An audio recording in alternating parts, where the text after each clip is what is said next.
very good evening and a warm welcome to today's hands-on bootcamp, where you will get to build a fully working application in just under 30 minutes.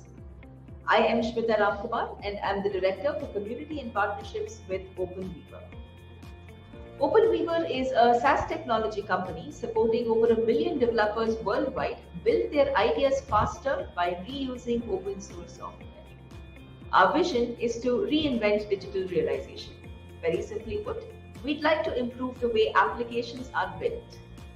We do this by investing in a unique combination of both public domain knowledge and artificial intelligence. So coming to today's bootcamp, this is an integral part of our 𝗵𝗲𝗃𝗃 community initiatives. The 𝗵𝗲𝗃𝗃 community is a body of like-minded technology enthusiasts and open source contributors who have come together with the vision of contributing to the world of open source and sharing how complex use cases can be developed by reusing open source. Over the last few weeks, we have run several such open source development bootcamps on a variety of topics, such as building your own AI-powered e-commerce site, building your own ChatGPT, building a breast cancer prediction engine, building an object detection engine, basics of Python programming, and many more to come. Through these bootcamps, you will realize that technology does not have to be complex and definitely does not have to be developed in silos. You will see how you can take a solution that is pre-built, in fact pre-built by many people in the world, and then you can build on top of it and share it back such that your solution can now be accessed by many other people in the world who can then further build on top of your ideas, thereby accelerating this virtuous cycle of innovation and also helping you scale your ideas and bring it to life much faster. So with that brief introduction, I will now welcome our mentor for today's session, Pooja Agarwal, who is a senior developer advocate with 𝗵𝗲𝗃𝗃𝗃.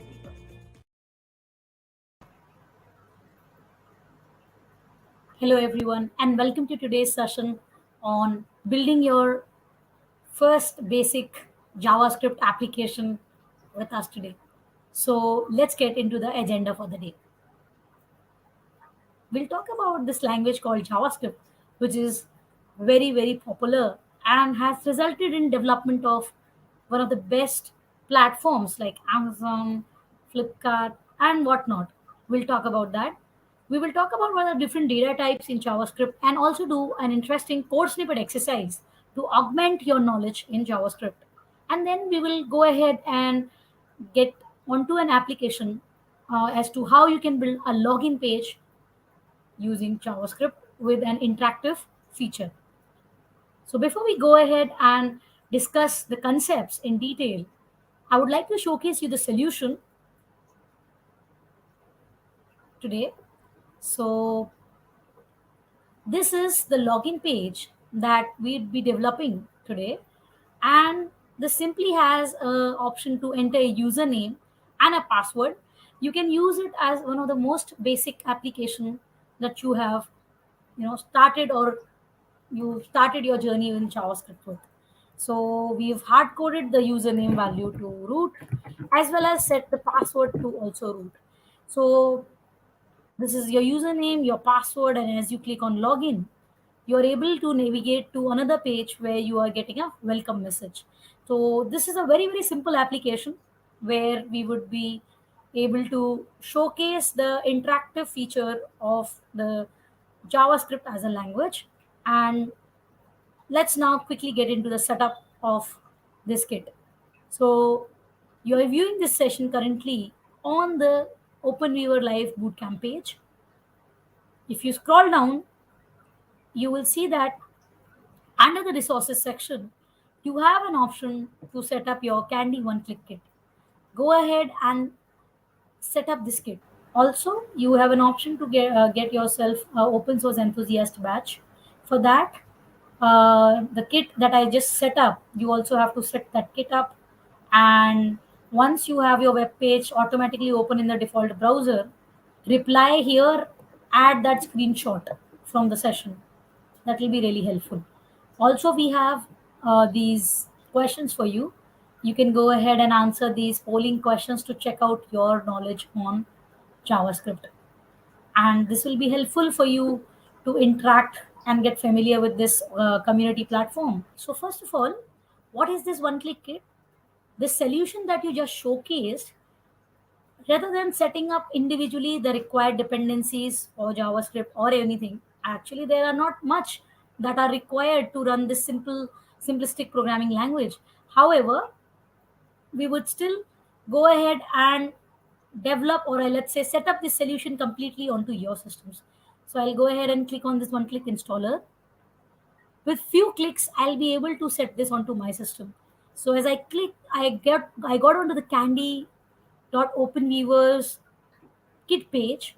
Here you have information listed about this basics of JavaScript programming kit, as well as the instructions if you are setting it up onto a Windows operating system, or if you would like to set it up on a Linux or Macintosh OS.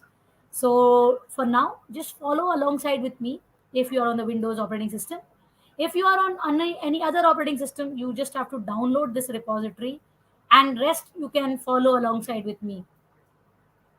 So we'll go ahead and click on this one click installer. This will download a zip file onto your local systems. So go ahead and click and say show in folder. You see that this is a zip file.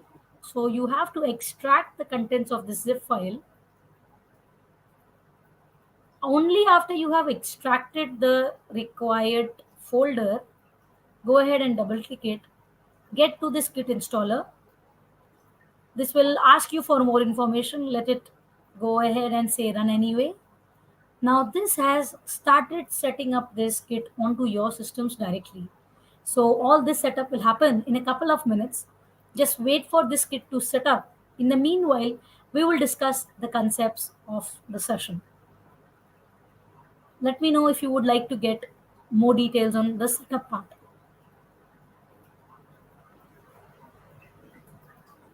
So talking about this very popular programming language, a very proper scripting language. So first of all, JavaScript is a lightweight interpreted language, and it has been used very extensively in the development of most of the interactive websites that you see today.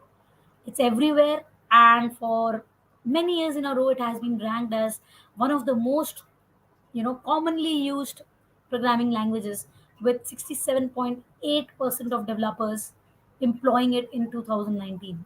So it is not only just popular for web development, it is just synchronous with the rise of internet. As the internet was growing extensively, the rise of this language got out more and more. So it's out of necessity. It is used to build nearly 1.52 billion of websites today. So the number is still counting. And if you see Facebook, YouTube, your Google Maps, web apps, all the web applications, your eBay, these are all the platforms that are employing JavaScript behind the scenes. So let's take a understanding of this language, wherein we see that it works alongside with HTML and CSS. So when you say I am working with JavaScript, it is one of the three core languages that is used to develop websites. It is also known as a scripting language, and it helps you, while HTML and CSS help give a structure and style to your website, your JavaScript lets you add functionality and behavior. So on clicking the button, I was taken to a second page where was showcased a welcome message. So this adding functionality and behavior to your website is done with the help of JavaScript. So the interactivity element, which whatever you can imagine, is done with the help of JavaScript. So it's also open source and cross platform. You can run it on any platforms. It's very easy to implement because, again, it is used alongside with HTML and CSS. Similarly, it has frameworks like available in Angular, React, jQuery, Node.js. If we go behind the history of JavaScript, it was developed by Brandonich in 1995. Originally, it was named Mocha. So you see, all these languages are primarily named after coffee variants, and then it got named as LiveScript, and later, as of today, it is known JavaScript from a long time. So the release of this language, uh, it came out as a result of a necessity. Early in the mid 90s, there was time when the internet was flourishing. There were only two key players. One was Netscape and another was Microsoft. They were in the midst of browser wars. Netscape Navigator was Netscape's browser. Then Microsoft had its own Internet Explorer, and these both browsers were going head to head. In 1995, Brandon H developed this scripting language in just 10 days. So JavaScript, which we know today, initially Mocha that was introduced was developed in just 10 days, but initially it had a lot of challenges. The verbose nature made it, it has this verbose nature where doing simple things was difficult. It had various incompatibility issues between browsers. Then a lot of people responded, our community members responded, which helped in development of JavaScript frameworks, libraries such as Dojo and Mood Tools, jQuery, etc. That actually, helped in developing it as a language which is so popular today. So initially, it didn't got off to the best of its starts. It didn't perform well, and those developing in Java considered JavaScript as just of a UI glue of sorts, used mostly by designers and non-programmers, because that was the thought process, early in the early days. But then the reality came out. Having this glue language allowed the internet to really flourish. Programmers could react better, to use events and compose interactive components. It became really popular. It just spread like wildfire and very quickly became, the lingua franca of the web. So JavaScript was everywhere. There's no denying that. It makes your web page really interactive. It inserts dynamic text into your HTML. So until there is dynamism, your pages are not interesting. You see that today everything is about video, images, content, interactivity, user experience. So it actually helps in enhancing that user experience. You're able to react to events, page loading the page based on clicks, getting information about, let's say, a user's computer. You're able to perform calculations on the user's computer. A lot of things you're able to do. So HTML is used for content creation, and CSS is for the presentation and the design. But the interactivity between two web pages in the website, that is being supported by JavaScript, and hence we would want to use this programming or a scripting language. It can be used for client-side validation, wherein you load a page to the client and you are able to showcase different features to the clients.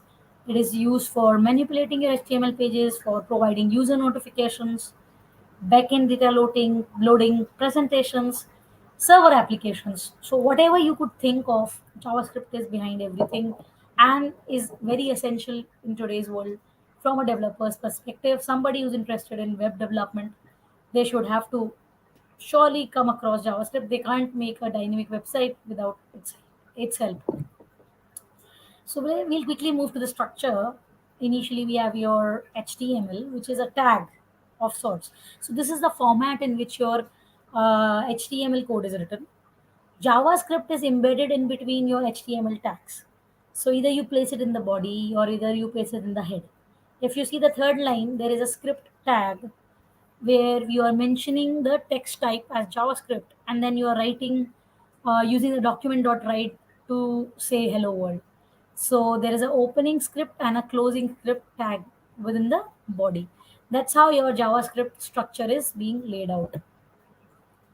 If you go out and see the placement of the script tag, either you could place it in a head section like you see as of now. So it completely depends, yeah, how you would want your page or your to showcase. If you want to have a script run on some event, such as when you click on a button somewhere or on the page, and you want that script to load or that function to perform, then you put it in the head section of your HTML, like we have placed as of now. And if you want that the script runs as the page loads there and then, so then you put your script tag. If you could see your script tag, which is here beneath the body tag, then it is placed in the body. So whatever your portion of the document is being showcased is being generated when your page is being loaded, that gets loaded when the script is being placed within the body tag. How do you link your JavaScript file? So basically, you your script tag should be placed in HTML's page head. That's a good practice, and then it is stored in a separate .js file. We create a JavaScript file, and that separate JavaScript file is what you just link. You call it here, okay? Like whatever is the name of the file with the src, you open the script tag, give this src parameter, and then whatever is your file name, you mention it here. That way you are able to read this in your you're able to read this into your index file. This JS code can be placed directly in the HTML's file body or head like CSS, but this is a bad style. So it's good to put your entire script file separately if you have a complete, interactive environment of sorts. So that way you know that these are the dynamic elements of your web page, and then you link it using the script tag into your main page. Then comes variables in Java. So you have three kinds of variables that you should use to work around in JavaScript. So there is where, there is const, there is let. So where is it was used before 2015. What all are the browsers that were not upgraded? All old browsers. For them, we still need to use the where as a variable when we are using the different elements to hold data and interact with it. However, all for the latest browsers, we use constant let. So depending on the scope, the capability of reassignment, and whether you are able to redeclare, let has a scope within a block, the entire code block where it is being declared. Const also has a scope within the block, but reassignment can't be done for a const variable. So when you have decided you don't want to change, or you don't want a variable to be changed further, you assign it or you declare it as a const type. Or if you want to change it further later, you can declare it as a let name equal to puja as the type. So that is how you discriminate and use variable, const, and let as the three types of essential JavaScript program variables. JavaScript is an untyped language, means that a JavaScript variable can hold a value of any data type. You just declare the variable, it based on the data type that you assign to it, it will become that sort of a variable. So you can find the type of a variable by calling it using the type of function, and you cannot start with a number. So there are some rules that you need to follow when you're declaring variables. You can't start with a number. Your variable names are case sensitive. Okay, so the case, if you have used a short name, then you can declare a capital uh, variable with the same name. So essential to remember, it's a case sensitive language. So we have primitive and reference types in JavaScript. You have your numbers, your zero ones, etc. Strings, which we just use to assign to our where, let, and const, like my name. Then boolean, which is your true, false sort of primitive values. Then there is undefined and null also in JavaScript. So what we particularly deal with is the functions, objects, and array. So these help in creating of different essential programs. And objects is a reference type where we are able to call a object as per as per where we have declared it within a class. So let's say we talk about functions where you have some predefined you know function. If you see the right side of this current slide, there is a certain format in which you define your functions. Say you want to call and reuse this function at various places. You write once and you can use it anywhere. So to perform a certain task, you define a function. Let's say for addition, I have a function. For subtraction, I have a function. For other tasks, I have a certain function.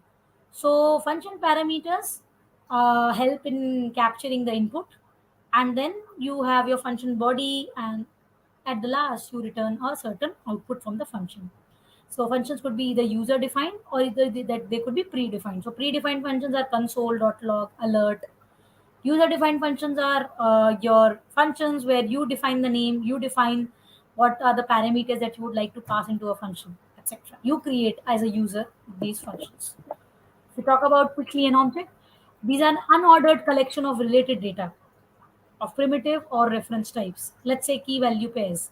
So with the let variable, I have company, which I have defined in a format, say name, OpenWeaver, location Chennai, industry is software. So what we are trying to do here, to every key there will be a value, right? Location, industry, name, these are all what? Keys. And they have the respective values as OpenWeaver, Chennai, and software. Then each of these keys is referred to as properties of the object. What is our object? We have a company as one of the objects. Talking about event driven programming, we click on a certain button, user interacts with the page, an event occurs. Let's say we were navigated to a second welcome page, a piece of JavaScript code runs in the response, and then we get another modified page as a result. So this quick event driven programming is what we are talking about. Now we will quickly do a interesting code snippet exercise. So to do this code snippet exercise, we will get onto our community page. Here you have an option to click on this button to get to kandi.openbeaver.com, which helps you jumpstart your application development. And I will want to find a simple age calculator in JavaScript. I want to create a very simple application today of age, a calculator that calculates age, but I want to use JavaScript as my language. I will put up the keywords, hit find, and then click on these code snippets. As I click on the code snippets, I will see that there are various results that are being showcased to me. So now it depends what code I am, looking at, and I feel that it will work on my system. So let's say I'll pick up this certain code.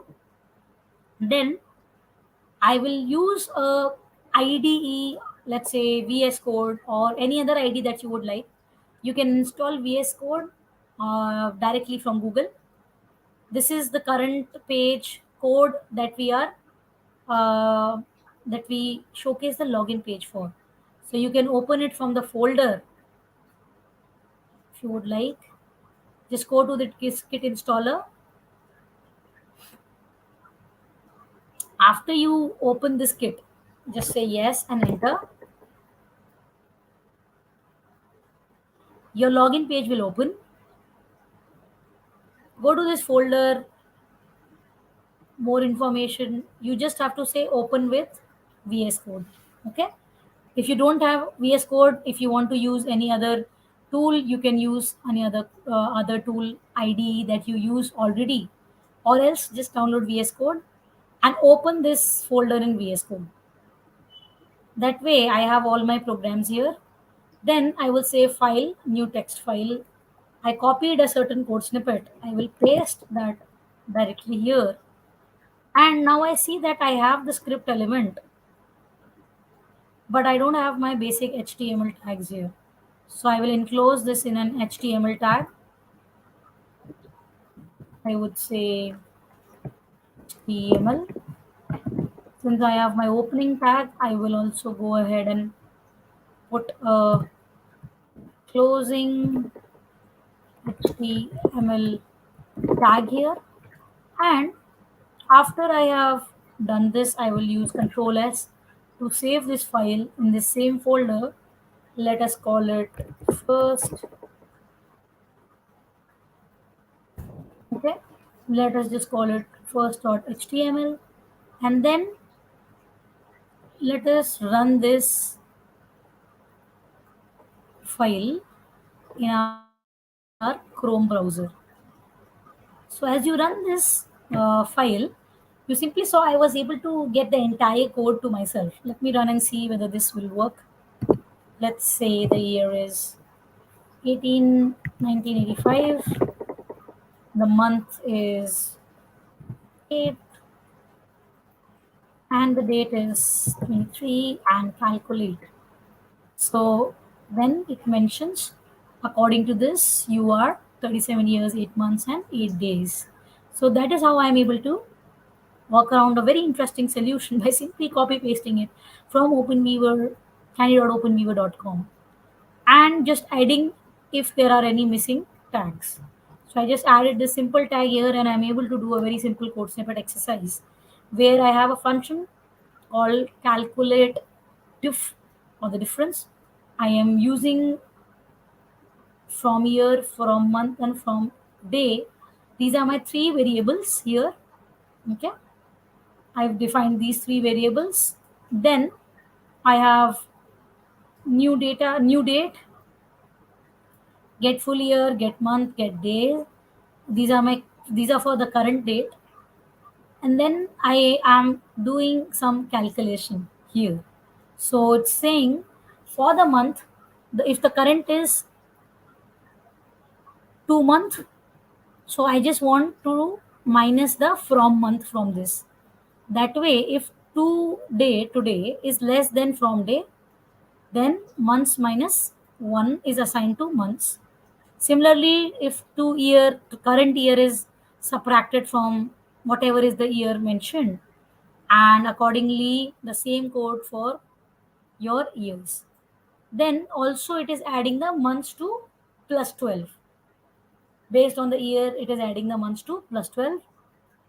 For your days, it has simply applied the math.flow. So your math.flow, we believe that 31 is the maximum number of days. So the from year plus your this year's value, from month plus this month's value, and from day is used to deduct from the maximum number of possible days. And then your answer is being represented using the answer variable. Then finally you are showcased or returned the answer. So all this component is in your script element here. Then the design part, where you are able to see this placeholder, your from year, from month, from day. And then on the click of the button, we have mentioned we want to do the calculation. So let me showcase you. So this calculate is what is mentioned here, and this function is called on the click of the button. So button, we have given an id calculate diff. On click, this function is being called. All of this is the function body. Then you are able to simply check out UR. Then we want to showcase the result using UR, and then your result is being showcased. And how are we fetching the result? We are fetching the final result from your answer. Now after this, let's quickly move to our index.html. So whatever starts, it starts with your index.html in JavaScript. So your first file, your everything you want to find for your display form. It is in index.html. You see that we have a standard HTML tag at the top. Then within the head section, your meta information is there. We have linked the style sheet, your CSS, with rel, which is style sheet, and the source is your style.css.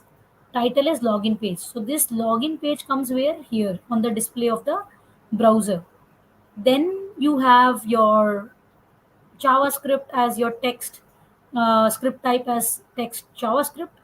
Then this is the standard format that is being followed to add the script element. And then you have mentioned a function called display form, where you have hard coded the username value to root. The password has also been hard coded to root. Once the password is correctly entered, you are navigated to page2.html. So this page2.html, what it simply contains is just the meta information in the head. You have a simple welcome message displayed as a heading within the body tag. So that is being displayed in page 2. If your password is invalid, then it will give you an alert called invalid password. If your username is invalid, it will directly come out from this condition to this alert of invalid username. So your dynamic interactive element adds here. This is all the design of your page. So you have a login class, screen content class. What are these? Like within these classes are where we are using object as a reference. So let's say this login page is your heading 1.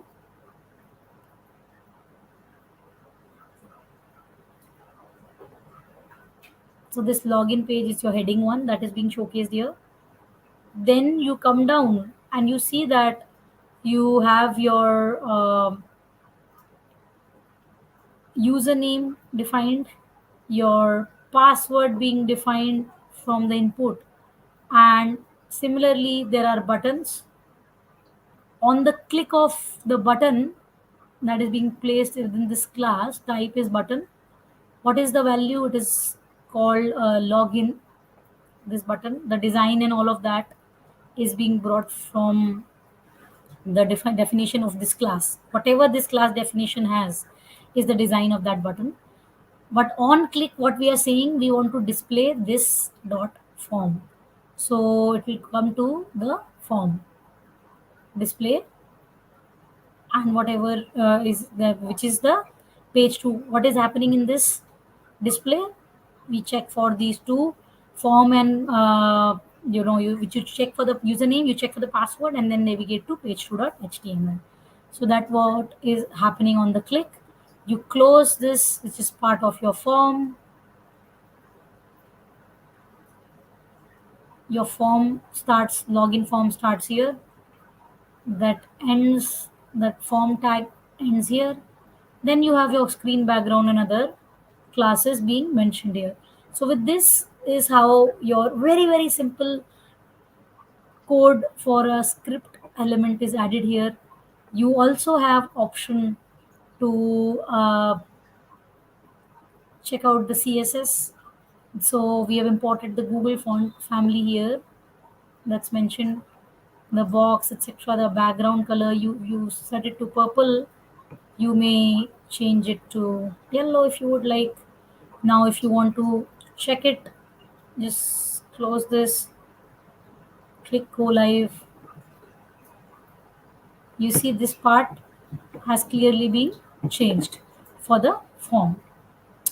So then it completely depends, whatever you like you could do. You don't even need to save these changes. You can quickly see the reflection of the changes that is being done using the CSS here. So you yourself can do these changes. And yeah, there's background for this. This is for the screen content. If you specifically want to target the screen, there initially we were doing with the body element. Then there is screen background. You have so many CSS elements here which you can change and edit for your login page. Go ahead and tinker with these, and you also have various other options that we have provided here. So let me showcase you this flex panels index.html. I will just run this one, And you see that this is a very, very interesting and simple application of a flex panel. Here, let's dance,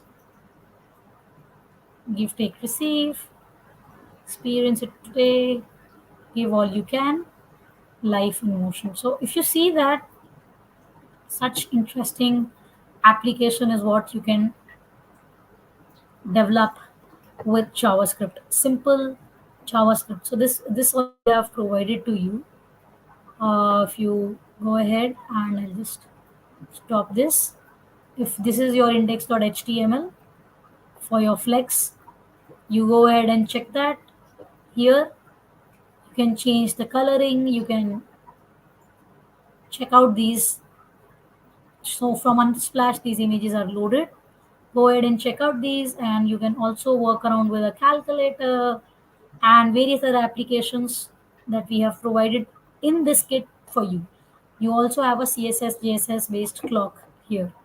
So I hope this was helpful for you, and I would now be open for questions from you guys for this session on JavaScript.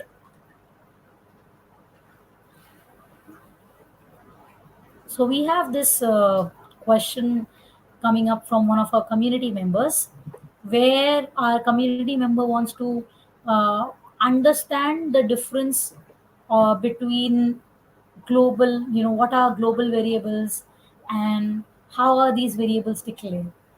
So these global variables, as the name suggests, they are available throughout the length of the code, so of the program, so that it has no scope.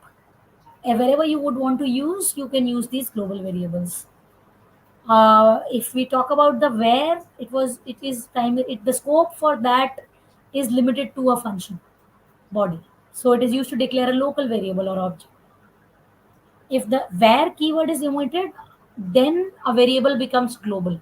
Okay, so just declare a variable, initialize it with a value, it will become global.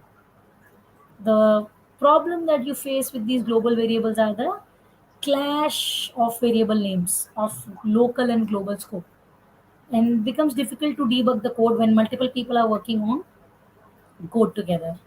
So that is one of the key aspects that you have to remember when you're working around with global variables.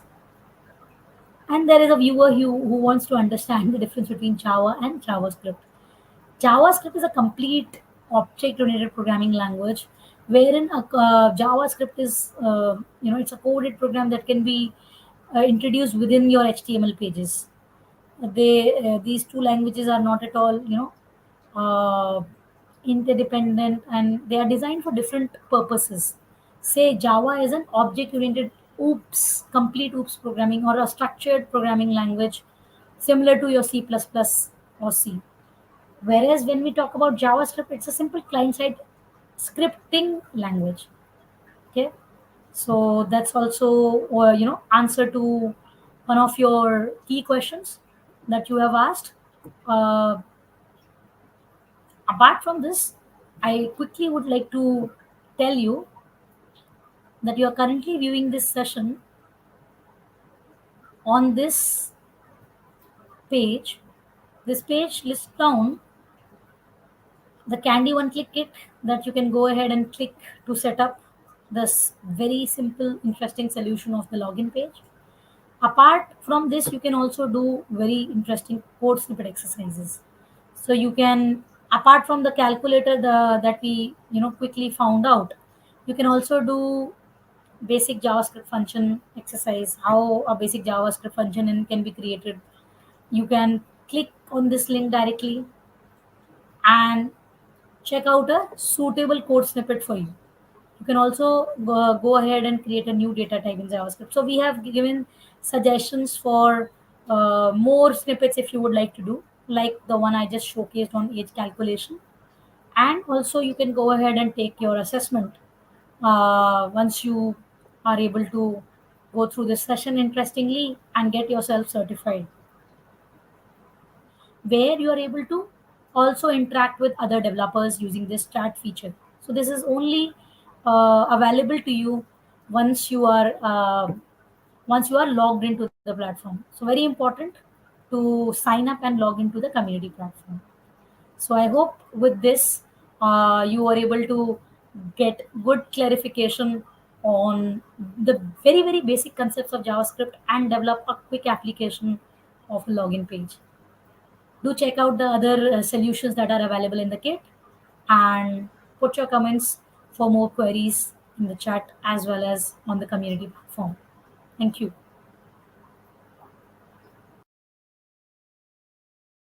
Thank you, Pooja, for that lovely session.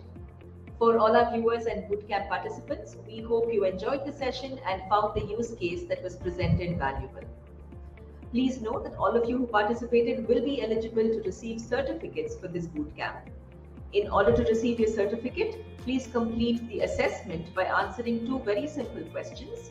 You can do that by scrolling down from on the same page where you're viewing the bootcamp today. You will find a Take Assessment button. Click that button and complete the assessment. You should then receive your certificates in less than a week from today. We will be conducting such bootcamps frequently and regularly. So if you'd like to stay updated with our program calendar, do join our community on community.openweaver.com. This community is where we will connect with you. It helps us receive feedback from you. It helps us understand topics for future bootcamps. But also you can use this community space to collaborate with each other, to ask us any questions and receive clarification if you'd like. Or just share your projects and anything else that you would like to in the world of open source. So do join our community and also follow us on our social media channels to stay updated on information and trends in the world of open source. With that, I would like to thank you all for your participation today, and I look forward to seeing you in yet another bootcamp very soon. Thank you and good evening.